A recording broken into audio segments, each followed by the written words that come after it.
विशेषकर समाज के कमजोर एवं वंचित वर्ग को उनके विधिक अधिकारों, निःशुल्क विधिक सहायता तथा विभिन्न शासकीय योजनाओं की जानकारी प्रदान करना एवं उन्हें योजनाओं से लाभान्वित करना है।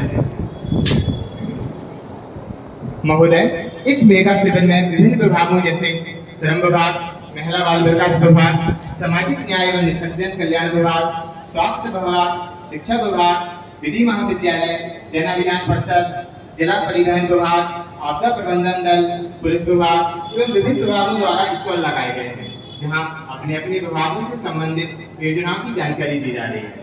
ऑन दी स्पॉट पंजीयन किया जा रहा है। पात्र हितग्राहियों को तत्काल लाभ प्रदान किया जा रहा है।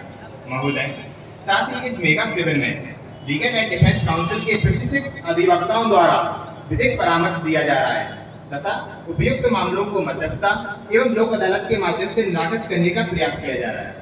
महोदय, यह मेगा शिविर विशेष रूप से महिलाओं, बच्चों, वरिष्ठ नागरिकों, दिव्यांगजनों, श्रमिक वर्ग एवं आर्थिक रूप से कमजोर व्यक्तियों के सशक्तिकरण हेतु समर्पित है।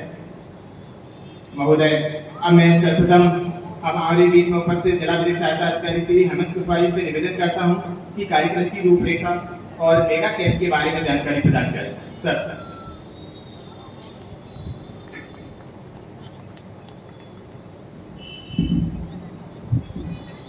माननीय समस्त सम्मानीय अतिथिगण, समस्त जनता, नागरिकगण, जैसा कि हमारे देश में जो प्रतिनिधि है उन्होंने 2047 में एक विकसित राष्ट्र का संकल्पना की है या सोचा है कि हम 2047 तक एक विकसित राष्ट्र बन जाएंगे।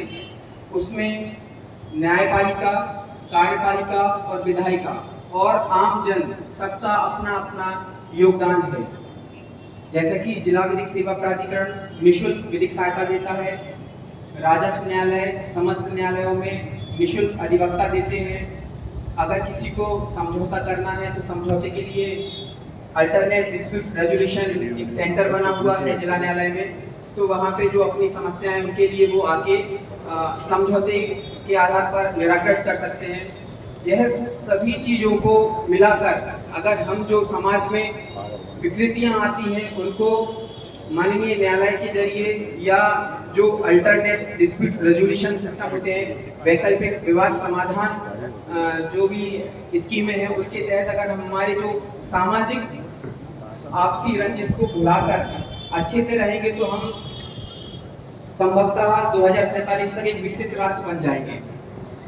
जब भी छोटे मोटे विवाद आते हैं तो उनसे कहीं ना कहीं समय की, पैसे की और बेमानसता बढ़ने की संभावना अधिक हो जाती है, जिसमें जो आज मेगा आउटरीच प्रोग्राम रख रहे हैं उसका उद्देश्य है कि जो भी आज नागरिक आए हैं उनको आज के लिए आज जो भी समस्त विभागों के, चाहे वो सामाजिक कल्याण विभाग हो, श्रम विभाग हो, उनका हॉस्पिटल से भी टीम आई है, वो भी अपना चेकअप करेंगे। तो आपको आज तो देन एंड देयर आपको लाभ प्राप्त कराएंगे। भविष्य में भी अगर आपको कुछ जो भी आपकी समस्याएं आएंगी उसके लिए आप जो वैकल्पिक विवाद समाधान संस्थाएं उनमें आ जाएं या जो सम्माननीय हमारे न्यायाधीशगण हैं उनके पास आ जाएं। जन सुनवाई में माननीय कलेक्टर महोदया उनकी टीम के साथ तो आप लोग आते ही हैं। जो कॉन्सेप्ट है कि समाज अच्छे से रहे वो आपसे, हमसे और हम सब से मिलकर ही हो पाएगा। हमें यह निश्चित करना पड़ेगा कि हम अपने जो हमारा काम है अपना खुद का वो सब अच्छे से करेंगे तो हम डेफिनेटली आपसी रंजिश भुला देंगे और अच्छे इंसान बनेंगे। मैं इसी के साथ कहूँगा कि जिला विधिक सेवा प्राधिकरण या राष्ट्रीय विधिक सेवा प्राधिकरण, राज्य विधिक सेवा प्राधिकरण सभी को निःशुल्क में विधिक सहायता देती है। जिनको भी समस्या है वो बढ़ चढ़ कर आए और अपना निदान पाए। धन्यवाद। धन्यवाद पीएलओ साहब। इसी क्रम में मैं सादर आमंत्रित करता हूं और मैं माननीय सम्मानीय अध्यक्ष महोदय अधिवक्ता संघ श्रीमान चंद्रशेखर साहू जी से विनम्र अनुरोध करता हूं कि आप आए और बृहद विधिक जागरूकता शिविर के संबंध में अपने बहुमूल्य विचार एवं अपने उद्बोधन से हमें लाभान्वित करें। सर। मंच पर आसीन हमारे प्रिय प्रधान जिला सत्र न्यायाधीश महोदय श्री सतीश चंद्र शर्मा जी, हमारे लोकप्रिय कलेक्टर महोदय श्री मालवीय साहब, हमारे प्रधान जिला न्यायाधीश महोदय कुटुंब न्यायालय श्री सिंगल साहब, हमारे एडिशनल एसपी साहब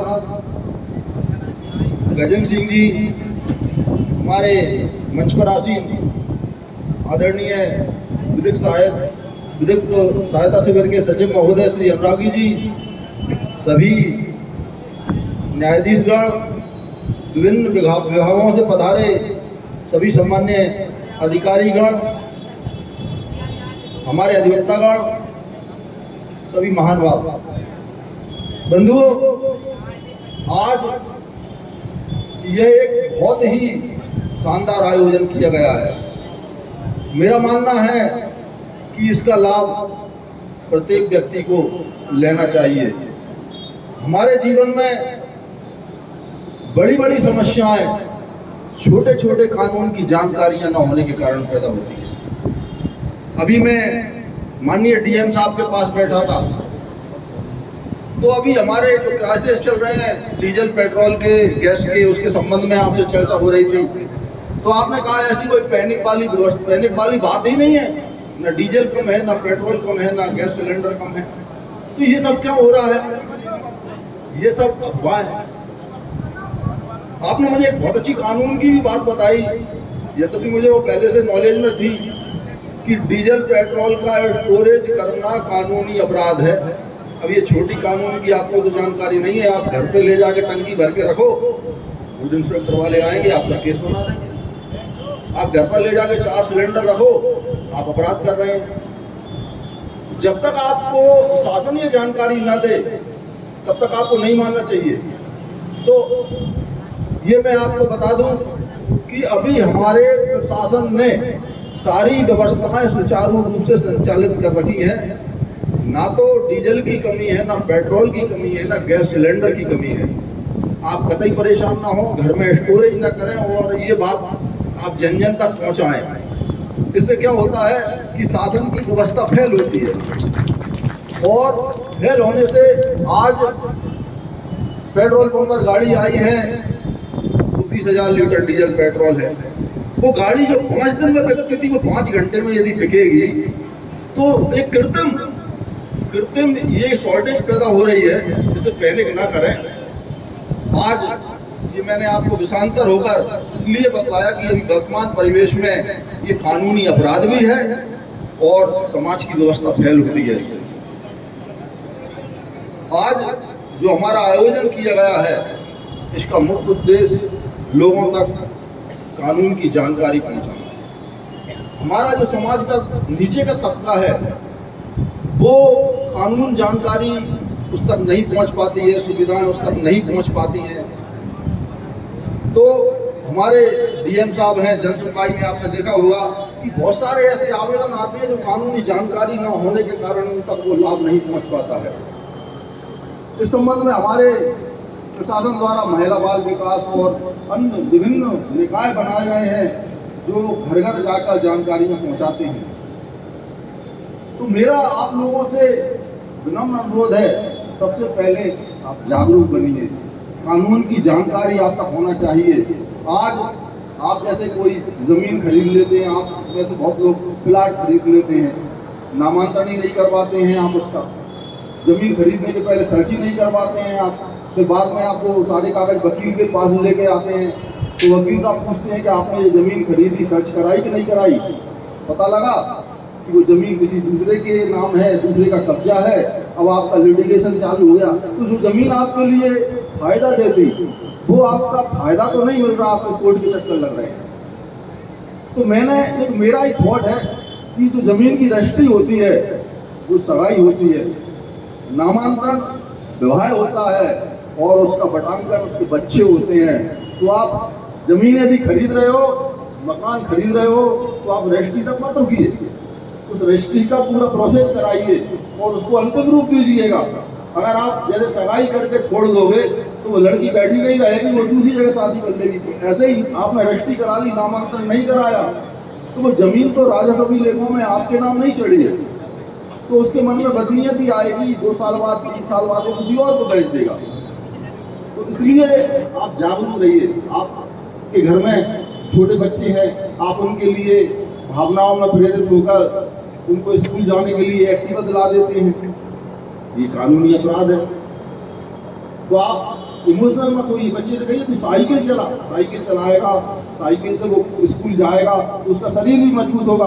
तो अब आप भावनाओं में बहकर उसके लिए आपने दिला दो दी, उसको एक्टिवा दिला दी या मोटरसाइकिल दिला दी, तो आप स्वयं भी अपराधी हैं उसमें, आप भी अपराध कर रहे हैं, आपका बच्चा भी अपराध कर रहा है।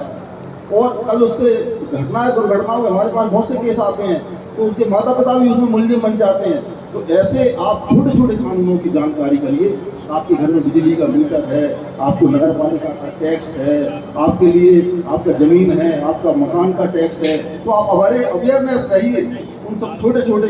और फिर इसके लिए आपको बहुत सारी योजनाएं जो शासन के द्वारा दी जाती हैं, आप उसमें जागरूक रहिए। कई बार गाँव की पब्लिक जो होती है अवेयरनेस नहीं होती है, बहुत सारी योजनाएं आती हैं, योजनाओं का लाभ उनके पास नहीं पहुंच पाता है। तो जागरूक बनिए, अपने अधिकारों के प्रति सजग रहिए। सरकार के द्वारा जो आपको सुविधाएं पहुंचाई जा रही हैं वो आप तक पहुंच रही हैं या नहीं पहुंच रही हैं, उसको आप देखिए।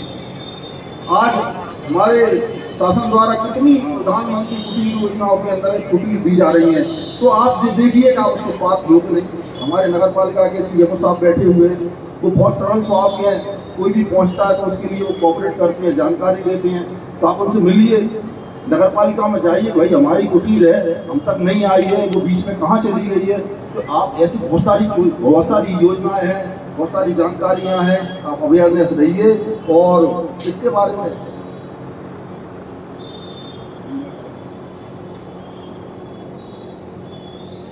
तो और बहुत सारी जो जानकारियां हमारे आने वाले वक्ता भी देंगे।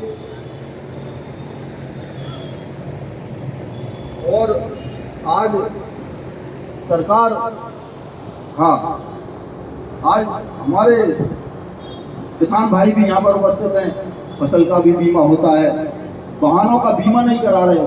आज जैसे आपके घर में वाहन है, ट्रैक्टर है, मोटरसाइकिल है, कार है, तो आप बिना ड्राइविंग लाइसेंस के चला रहे हैं, आप अपराध कर रहे हैं। बीमा नहीं है, दुर्घटना हो गई तो कई बार आपके ऊपर अवार्ड होता है लाखों रुपए का, फिर उसकी वसूली में बहुत सारी आपको परेशानियों का सामना करना पड़ता है। तो ये छोटी जानकारी आपकी बड़ी परेशानी बचाएगा। आपके घर में बिजली है, आप बिजली जला रहे हैं, टाइम पे आप यदि बिल नहीं जमा कर रहे हैं, तो आप देखो हमारे कोर्ट में सैकड़ों की तादाद में केस हैं, आप लोगों के पास में नोटिस आ रहे हैं। तो आप अवेयरनेस रहिए, जागरूक रहिए, कानून को समझिए, कानून का पालन करिए, परेशानियों से बचिए। धन्यवाद। धन्यवाद महोदय, आपके सार्वजनिक एवं प्रोत्साहनपूर्ण उद्बोधन के लिए हृदय से धन्यवाद।